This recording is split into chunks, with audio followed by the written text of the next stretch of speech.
Welcome back to Movies TV Mad. You can follow me on Twitter at Movies TV Mad. Martin Scorsese was right about the Marvel Cinematic Universe, and let's be clear, his fantastic New York Times article was directed at Disney and the Marvel Cinematic Universe and not the DCEU. Let's be clear about that.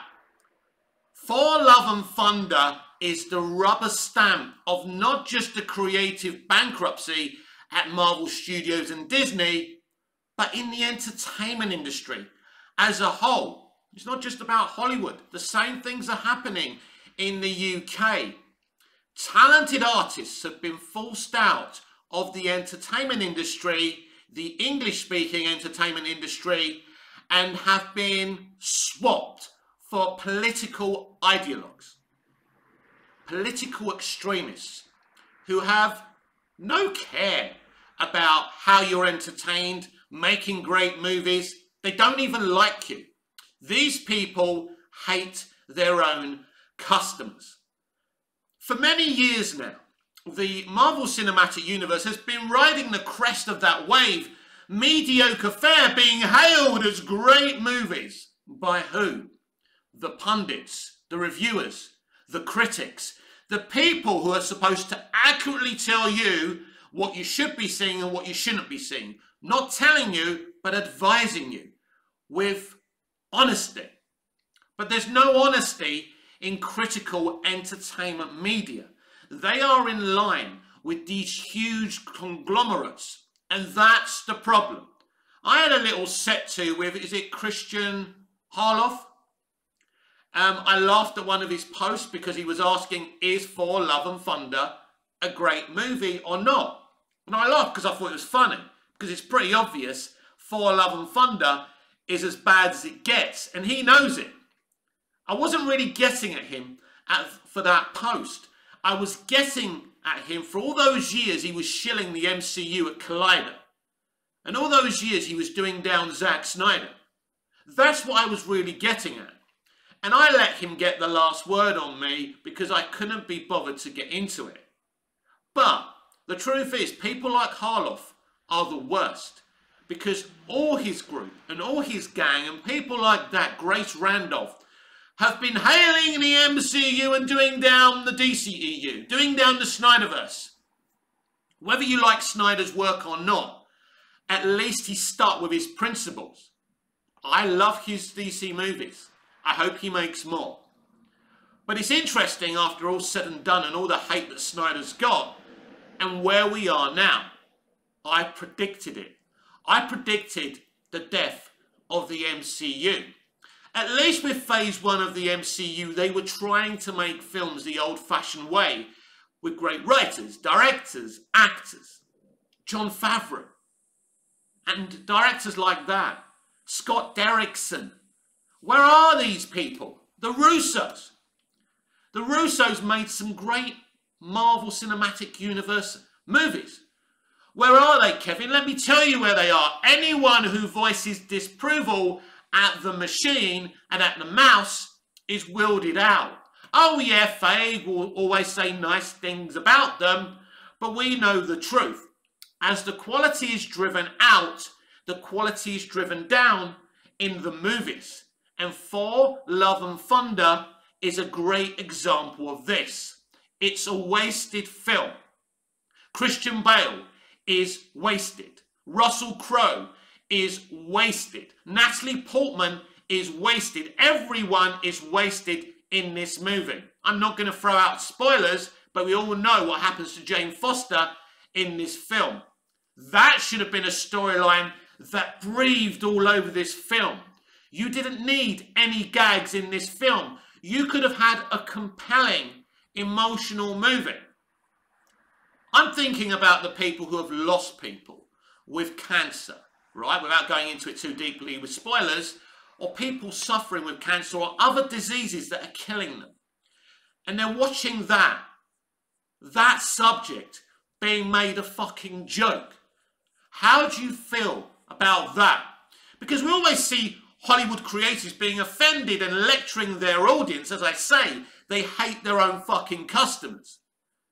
And now the thing has come full circle.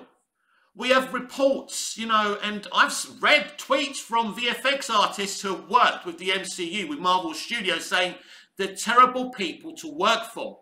Because Marvel Studios and Disney have become slave traders who treat their workers, their VFX artists, because they are artists. Let's not make no mistake about that. Like dirt, like slaves.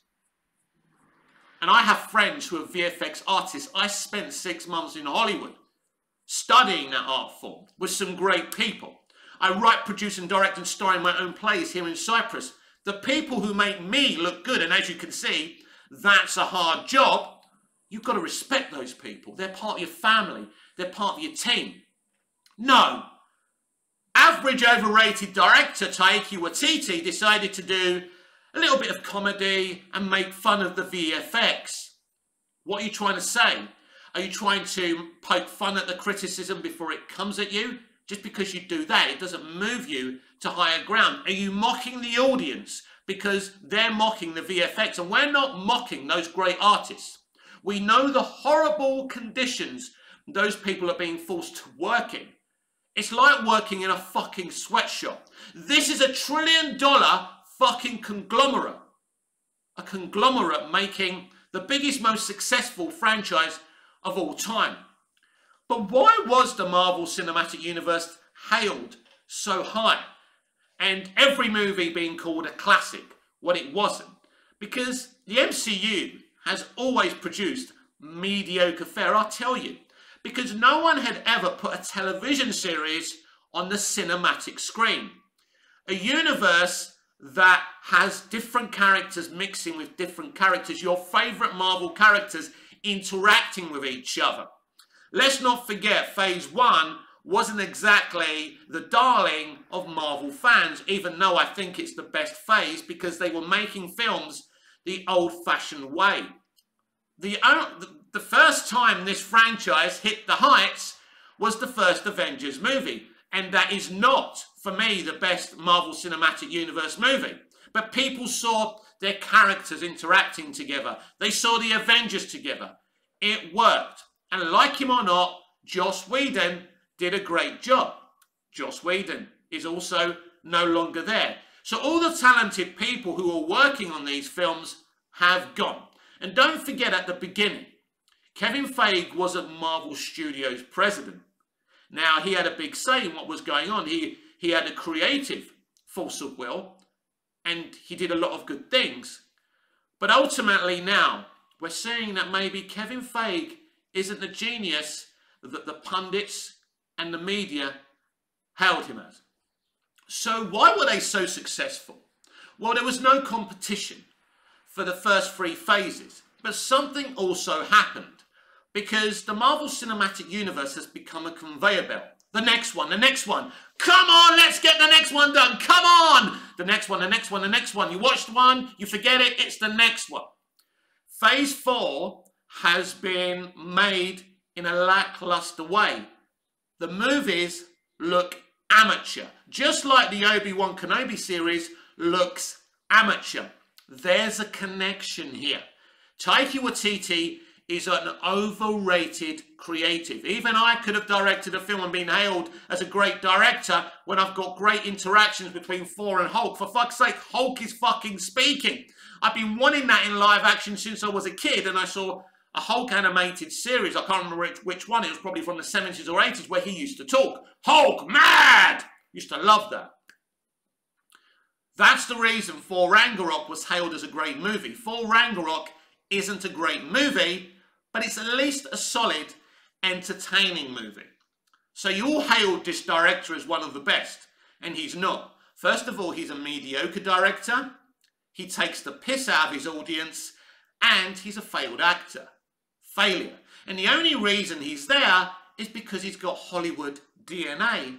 Like everyone is there for those reasons. That they'll tell you that they're being representative and inclusive of minority groups, as long as they've got Hollywood DNA.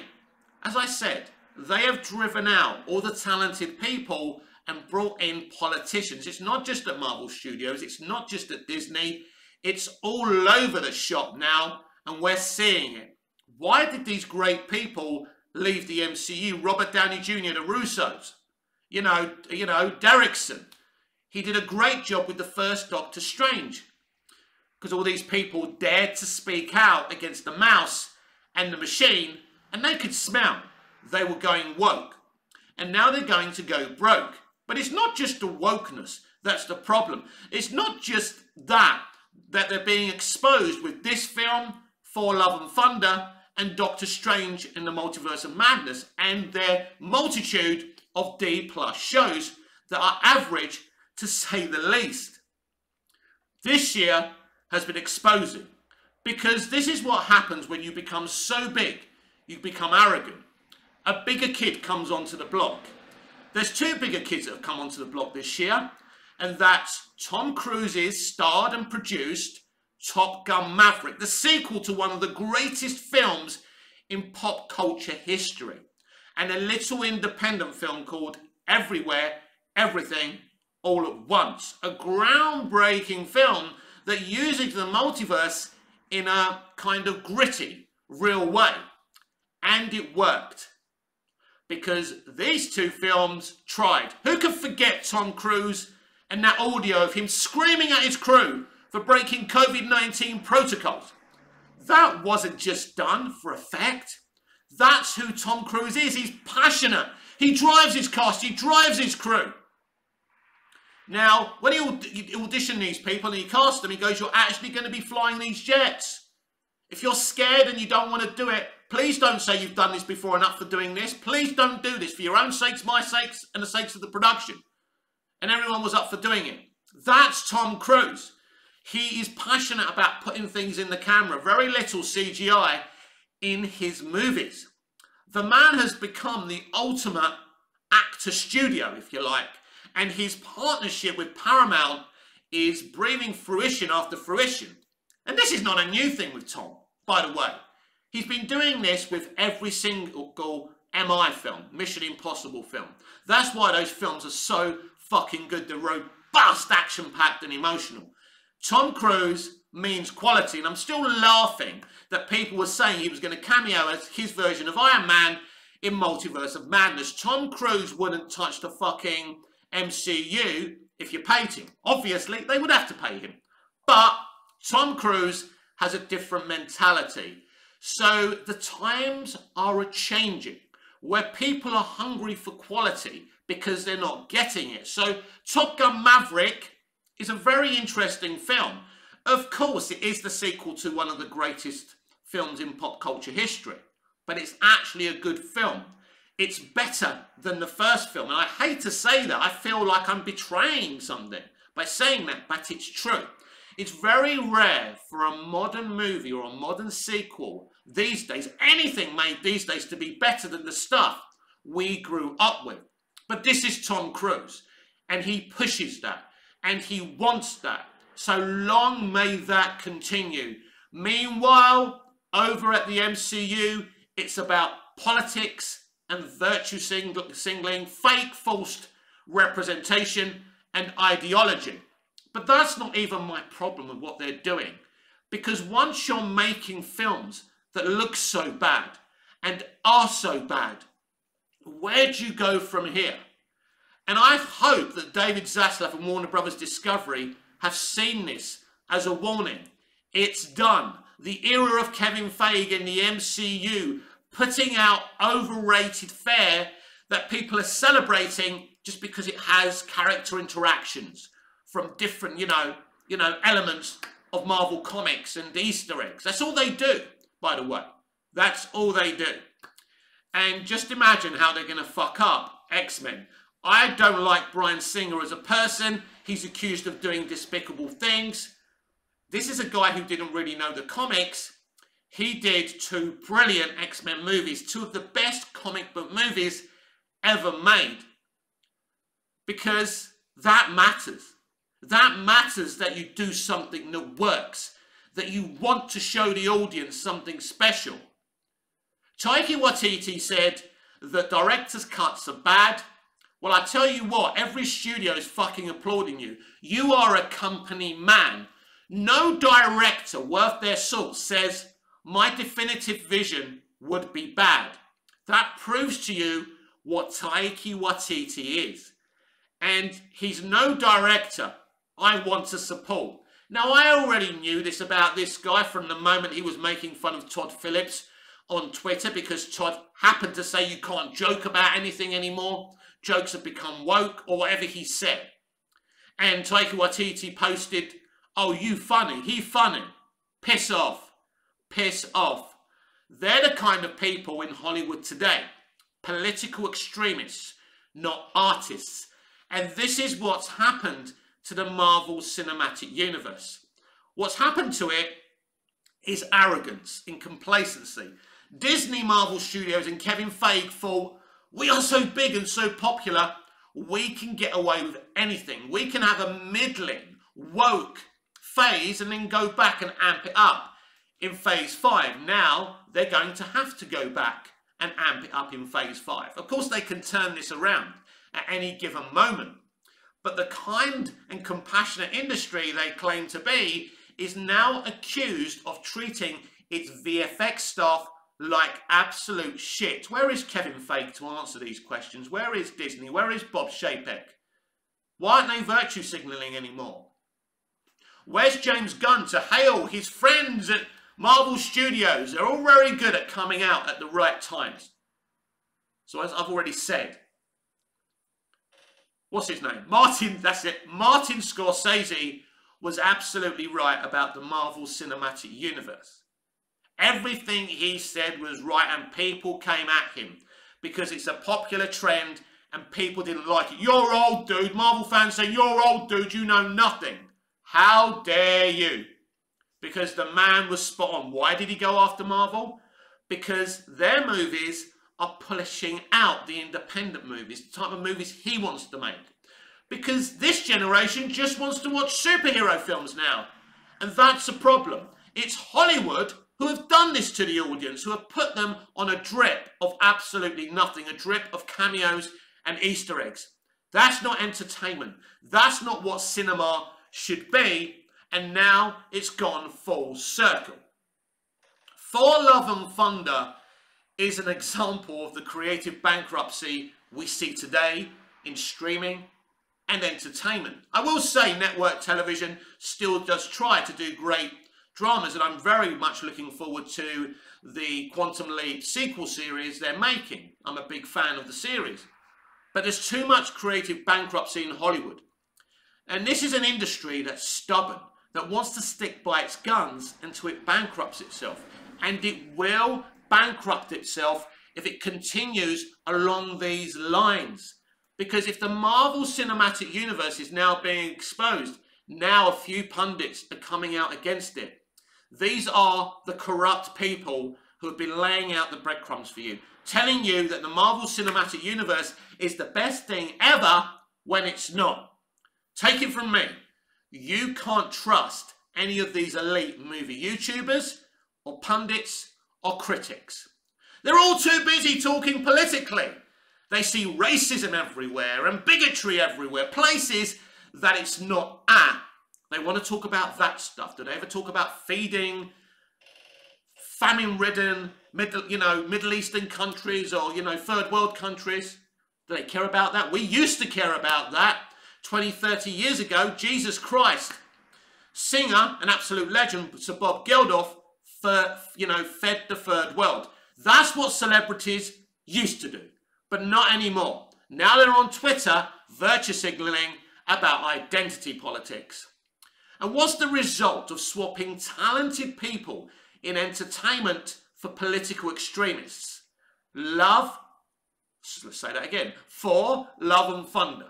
That is the result. Is that what you want for the future of film? It's not for me. It's not what I want to see. An MCU movie that gets a B+ score grade in cinemas. That's the cinema score it got. Who would have thought we'd ever see that?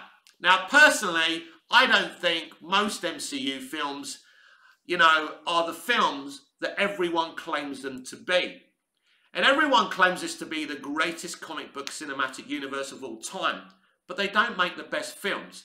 Nothing in the Marvel Cinematic Universe is better than Superman the movie, Superman 2, Man of Steel, BVS, Zack Snyder's Justice League, Aquaman, even Shazam. Then there's Batman 89, then there's Batman 92, then there's Nolan's The Dark Knight trilogy, and then there's Todd Phillips' Joker, and there's probably a few more. DC have been doing individual great movies for years. A cinematic universe that works like the MCU doesn't make it superior to what DC have done in the past. DC haven't succeeded in a great, franchise, and that's okay. But personally, I'd rather make great art than great franchises. This has been Movies TV Mad. I'm Mick, your host with the most. Just ask your girlfriends and your wives. Please like, share, comment, subscribe, hit the notification bell so you never miss this beautiful perfection. And I'll see you on tomorrow's video. Until we see each other again, goodbye, au revoir, auf Wiedersehen.